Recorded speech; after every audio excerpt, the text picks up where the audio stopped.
Interim CFO.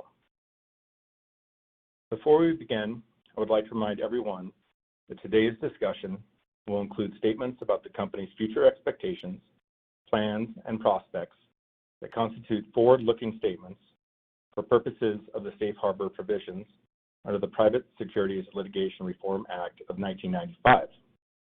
We caution that these forward-looking statements are subject to risks and uncertainties that may cause actual results to differ materially from those indicated.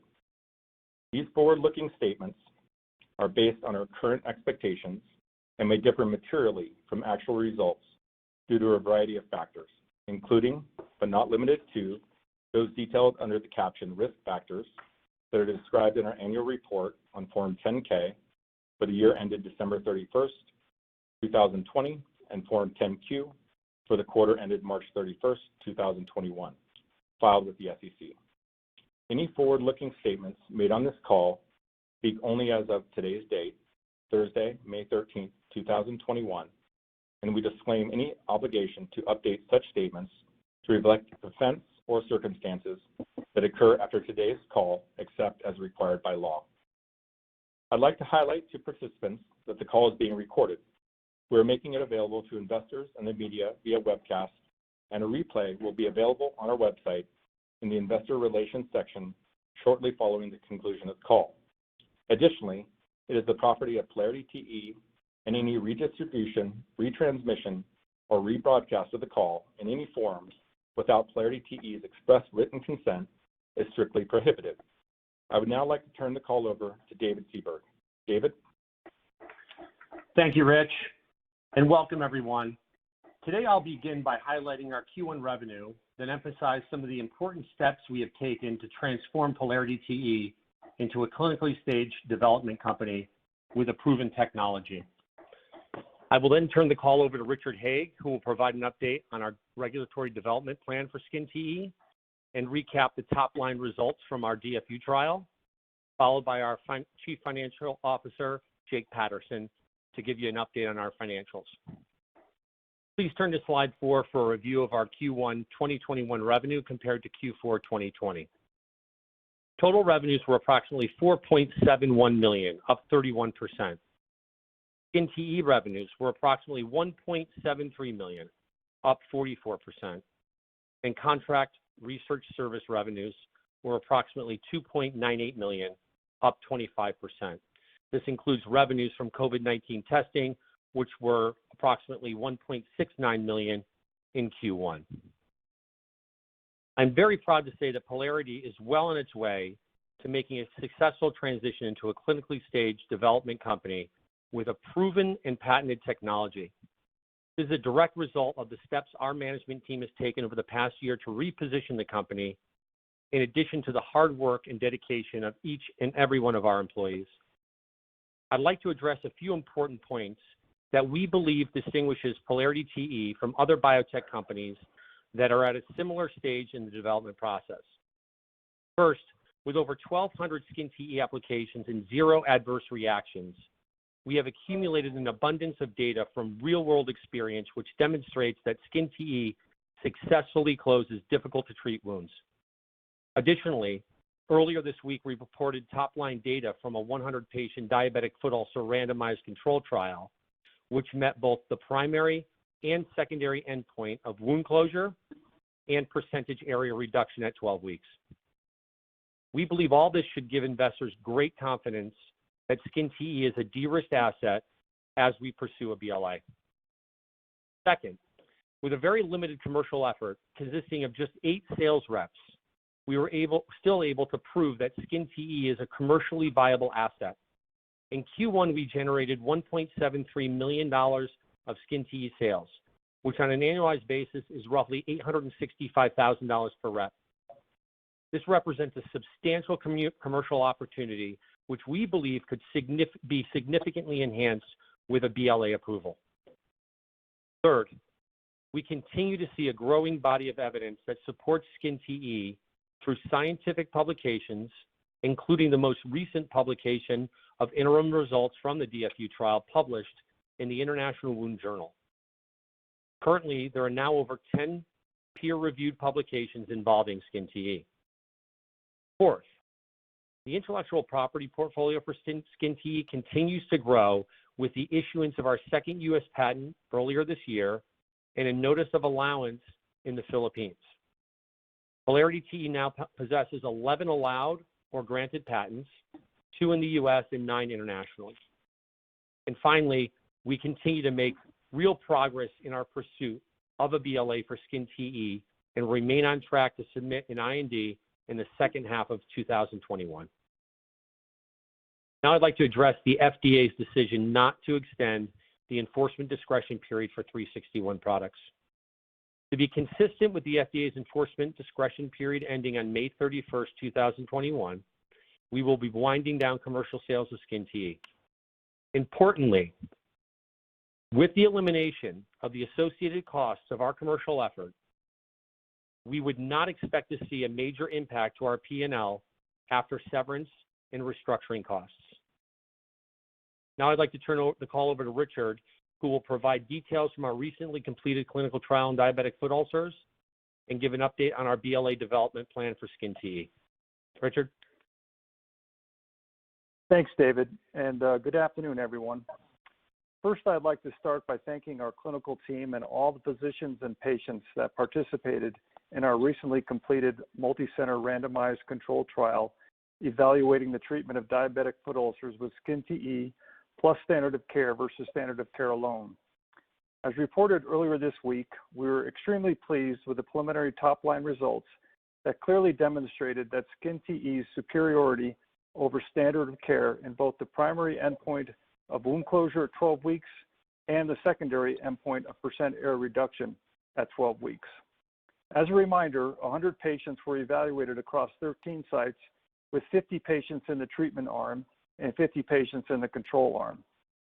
For the primary endpoint, 70% of patients receiving SkinTE plus standard of care had wound closure at 12 weeks versus 34% of patients receiving standard of care alone, equating to a p-value of 0.0032. For the secondary endpoint, the percentage area reduction at 12 weeks was significantly greater for the SkinTE plus standard of care treatment group at 84.4% versus the standard of care alone at 53.5%. This equated to a p-value of 0.00024. It is important to note that 45 of the 50 patients in the treatment arm received a single application of SkinTE, which is significant given that the most commonly used skin substitute products require multiple applications to achieve results. We look forward to sharing the full study results in the coming weeks, and as with our interim analysis results, which were currently published in the International Wound Journal, we expect the complete results from the full data set to be published at some point in the future. Transitioning to regulatory, I am pleased to share that our team is continuing to make good progress as we are now in the final phase of our IND enabling activities. We remain on track to submit our IND in the second half of this year and are working diligently to accelerate that timeline as much as possible. We are very much looking forward to engaging FDA as a part of the upcoming IND process, as we believe these interactions will inform and crystallize our future development plans for SkinTE. The FDA's acceptance of our IND and subsequent enrollment of patients in our first pivotal trial are the critical near-term catalysts for the company. As we complete our transition and become a true clinical stage company, we recognize the need and look forward to being able to articulate future milestones and timelines that will significantly enhance shareholder value. Following the acceptance of our IND, we plan to formalize our milestones and timelines so that the roadmap to a BLA for SkinTE is clear to our stakeholders. Additionally, I would like to note that as part of our IND submission, we plan to pursue an expanded access program for SkinTE, which, if approved, will allow physicians to continue to treat certain patients with serious and life-threatening wounds and allow us to continue to gather very valuable safety and outcome data. Lastly, I believe it's important for us to briefly revisit what makes SkinTE truly unique and why we are specifically focused on advancing its development towards a BLA approval. The core technology of SkinTE is minimally polarized functional units, or MPFUs, which are multicellular segments created from a small piece of the patient's healthy skin that are optimized for grafting and which retain the progenitor cells found throughout the skin, including the hair follicles. SkinTE allows the patient to regenerate full-thickness, three-dimensional skin, similar to a full-thickness skin graft, while reducing the scarring and morbidities associated with split-thickness skin grafts and producing results we believe to be superior to split-thickness skin grafts and skin substitutes. It is also worth emphasizing that our experience in over 1,000 patients showed that SkinTE is easy to use and can be utilized by a variety of healthcare providers in an operating room, wound clinic, or doctor's office. Clinically, we believe SkinTE is highly differentiated from current treatment alternatives in hard-to-treat wound types. In real-world experience and data from preliminary studies conducted to date, we have witnessed SkinTE cover exposed critical structures, volumetrically fill in wounds that include tunneling, and ultimately provide complete and durable wound closure, with the regenerated tissue having many of the important characteristics of native skin, such as pliability, strength, sensation, ability to sweat, and hair growth. In contrast to a multi-staged approach combining numerous treatments in an algorithm dictated by wound progression, SkinTE can be applied directly into deep wounds with exposed structures, typically requires only a single application in the vast majority of cases, and unlike other products in the space, may not require a skin graft to achieve final closure.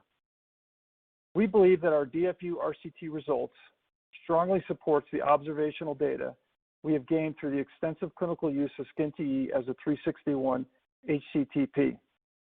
It is for these reasons that we firmly believe in our ability to successfully execute on our IND clinical development plan. In turn, we are confident that a successful SkinTE BLA, supported by robust clinical evidence, will drive widespread adoption, enable favorable payer coverage and clear marketing claims, and provide regulatory exclusivity if SkinTE is deemed a reference product. Now I'd like to turn the call over to Jake Patterson for a financial update. Thank you, Richard, and good afternoon, everyone. As David mentioned, for the first quarter of 2021, we reported approximately $4.71 million in total revenues, which includes revenues from SkinTE, which we refer to as products in our 10-Q, and revenues from the sale of contract research services, which we refer to as services in the 10-Q. Revenues from products during the quarter were $1.73 million, and revenues from services were $2.98 million. Net revenues increased by 405% to $4.71 million for the 3-month period ended March 31st, 2021, compared to $0.93 million for the same period in 2020. Total operating costs and expenses decreased 41% from $18.12 million for the 3-month period ended March 31st, 2020 to $10.75 million for the comparable period in 2021. This decrease was largely driven by the substantial reduction in personnel effectuated in May 2020 that reduced salary and headcount-related costs across the company. Our operating loss decreased from $17.71 million for the 3-month period ended March 31st, 2020 to $8.21 million for the comparable period in 2021. Net loss, however, increased from $13.04 million for the 3-month period ended March 31st, 2020 to $17.41 million for the comparable period in 2021. The increase in net loss is attributable to the fair value and inducement losses related to common stock warrants, which are non-operating expenses. Cash used in operating activities for the 3-month period ended March 31st, 2021 was approximately $6.61 million and included $0.82 million of offering costs. Cash used in operating activities for the 3-month period ended December 31st, 2020 was approximately $5.58 million and included $0.76 million of offering costs.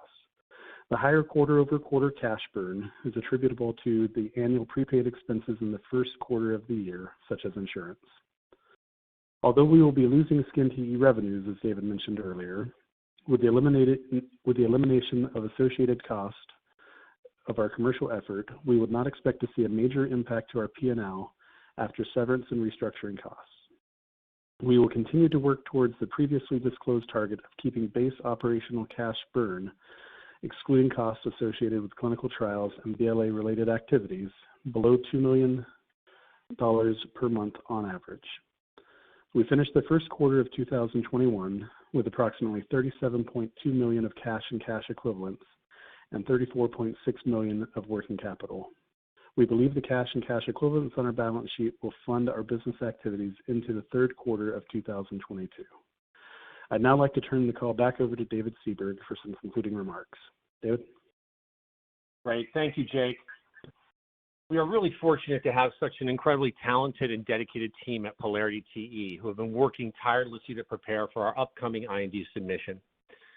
Additionally, and I can't stress this enough, I'm very thankful for all the great work done by our commercial team. Without their incredible efforts and confidence in the value that SkinTE brings to patients, we would never have been able to develop such a robust body of real-world evidence. Their persistence in working with the many physicians who use SkinTE has been invaluable to this company. Moving forward with our vision, we believe that our refined clinical focus, real-world experience in treating difficult-to-heal wounds, a body of supportive clinical evidence, including clinical trial data, and an expanding intellectual property portfolio, all validate our strengths as a company, the promise of our product, and position Polarity for long-term success. I'd like to thank everybody for coming on the call today, and now I'd like to open the call up for Q&A. Thank you. Thank you. Ladies and gentlemen, at this time, the floor is open for your questions. If you would like to ask a question, you may do so by pressing *1 on your touch-tone phones now. If you are using a speakerphone, please make sure that your mute function is disabled to allow your signal to reach our equipment. Again, if you are like to ask a question, please press *1 now. And our first question comes from Kristen Kluska with Cantor Fitzgerald.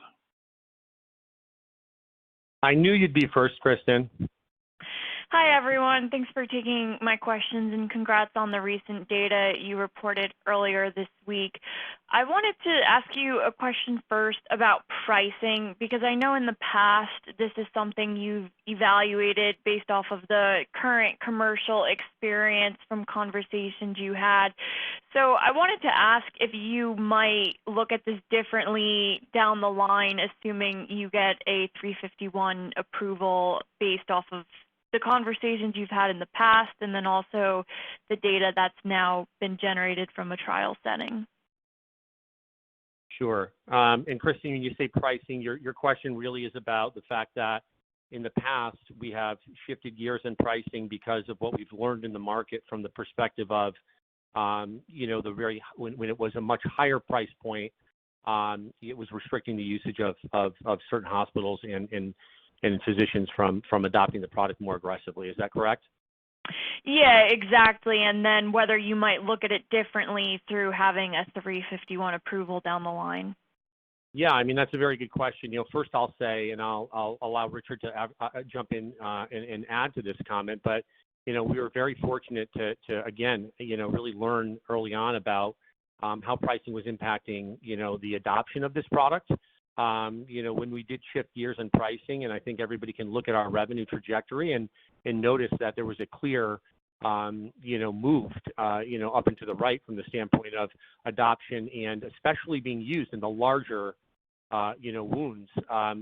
We were very fortunate to have that real world experience and sort of relationships with our providers to really learn that was impacting our ability to really penetrate. So, to answer your question, very simply, I do believe that, pricing is obviously incredibly important to the adoption of this product. We will be very focused on that as we move forward.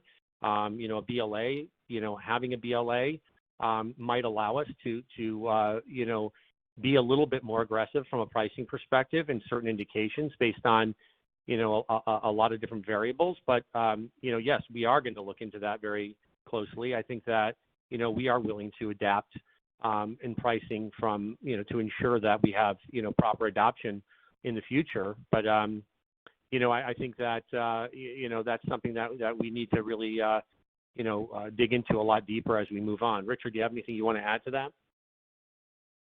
Yeah, I would just add that certainly with the amount of data that we need to generate to achieve a BLA, and that clinical data will also include, we think, very valuable health economic data. We think that we could be very well positioned to relook at pricing. As you know, everything comes down to the cost of total care of patients, not just the price of your particular product. So we hope to be able to be in a position to build a very compelling value proposition around skin TE as it relates to the entire cost of care for a patient. Yeah, specifically in all these, and we talked about it, the very difficult to treat, wounds where, currently the treatment options are incredibly limited and the results are not very strong. So, our product has really proven to be effective through the real world experience we're seeing in these very difficult to treat wounds with exposed, bone and tendon, et cetera. So to your point, Kristen, as we move forward, yes, I would expect with an approved biologic for us to be able to have more pricing power, if you will, in the marketplace, given the success that we've seen within those types of wounds. Thanks for that. And then how soon after an IND filing acceptance do you think you'll be ready to start the trial? And I know you don't know the number of subjects required at this time, but based on the enrollment trends you saw around the RCT, how are you thinking about the ability to enroll DFU patients? And then on the comments you made about looking at the roadmap and timelines that we should be thinking of, can you further elaborate, I guess, specifically what's going to factor into that decision? I think you've guided in the past that the trials will be around 24 weeks, but is the other criteria essentially just around the number of subjects that will be required in the trials? Yeah, both great questions. Richard, do you want to touch on these two? Sure. So answering your first one, or your last one first, Kristen. So yeah, I think part of what's going to inform us is the type of indication that we're going to ultimately get from FDA. We've seen skin TE work in a multitude of wound types, and we are hoping to engage them in a discussion that gives us an opportunity to broaden the initial indication for this product. Now, that remains to be seen. As we've talked about previously, our goal is to initiate our first trial along the lines of a complex DFU indication. But I think what will ultimately inform us going forward is what additional work will need to be done to get a broader indication. And I think that is what we hope to gain from our interactions with the agency, and where we ultimately will, gain some clarity and be able to share that with folks going forward. And I'm sorry, your first question, I should have answered that first. I forgot it already.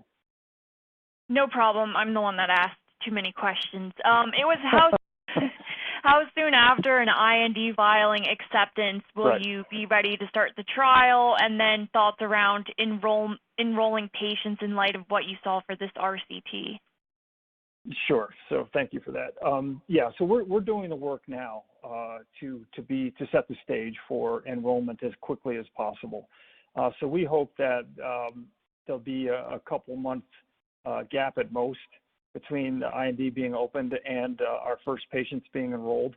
We're taking aggressive steps right now to engage sites and obviously to do the work that we need to do, all the behind the scenes work that needs to be done to have these sites on board. So we're hopeful and plan to accelerate that turnover of the trial as quickly as possible.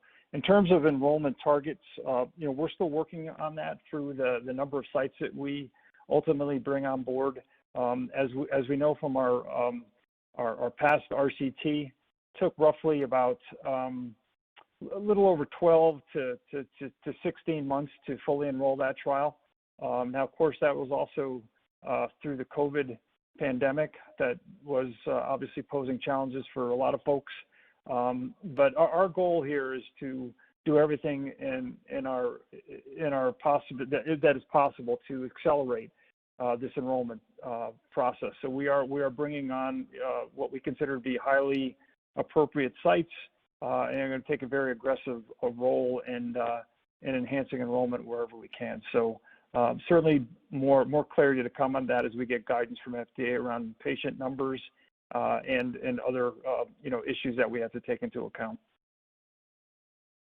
Thanks. And then the last question I have for you is based on the data earlier this week.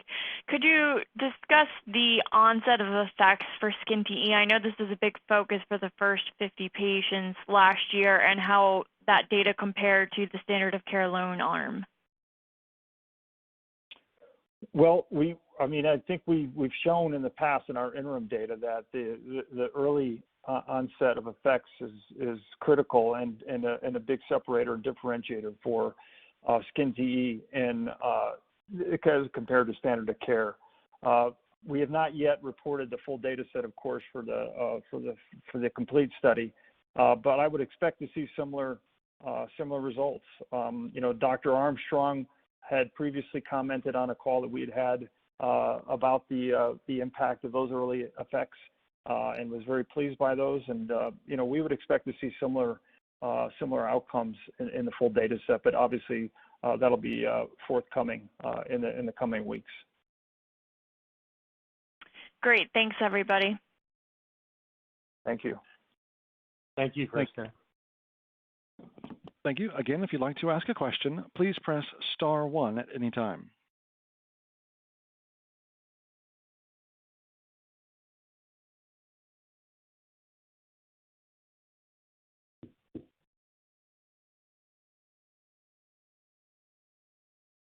Again, if you'd like to ask a question, please press *1.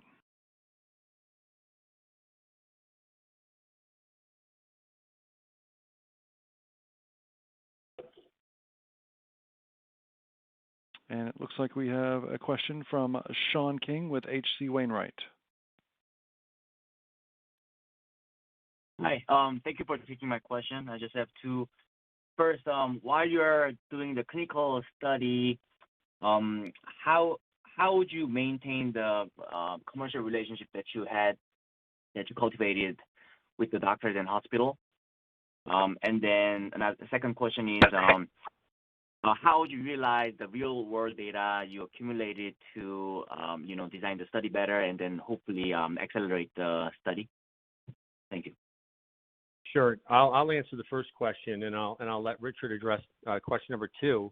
As far as maintaining the relationships, I think one thing that we're really fortunate about is that we've got some really great leadership within the commercial team, and we have a gentleman by the name of Ryan Mathis who has led that group, and Jim Luciani as well, who have spent and worked tirelessly with our entire team to really make sure that they are in front of all the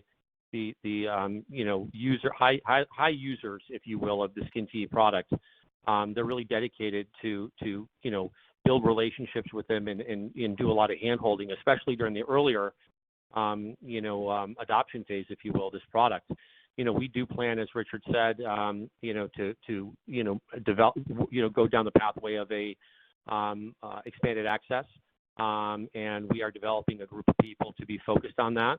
And we are going to, have, Ryan and a small team working to maintain the relationships that we have in the marketplace, because to your point, they are incredibly valuable. And we've been really fortunate to get the support that we've had from these particular providers and surgeons to really, identify better ways for this product to be used and, support the adoption of this, with their good name. So we do plan to make sure that we intend to reach out and stay very connected with our user base, if you will. Fortunately, the leadership on the commercial team has done a great job developing those relationships, for the long term, which we have every intent of maintaining. Richard, do you want to take question number 2? Yeah, sure. I mean, regarding real-world evidence, it's it still remains a bit of a mystery with regards to how FDA is going to look at this data, not just for us, but for any company. They've talked about the potential to use this data and leverage it for future regulatory approvals. And we certainly have a good body of data that we've collected, and we certainly plan to have discussions with them around the value of that data. So at this point, it'd be speculation to try to guess as to what that value will ultimately be, but we're very proud of the data that we have. It has been very consistent in terms of safety and the positive outcomes we've seen. So we're certainly hopeful that we can take full advantage of that as we discuss this with the agency. I see. That's very helpful. Thank you. Thank you. Thank you. Ladies and gentlemen, this concludes the PolarityTE First Quarter 2021 earnings call. Thank you for your participation. You may now disconnect.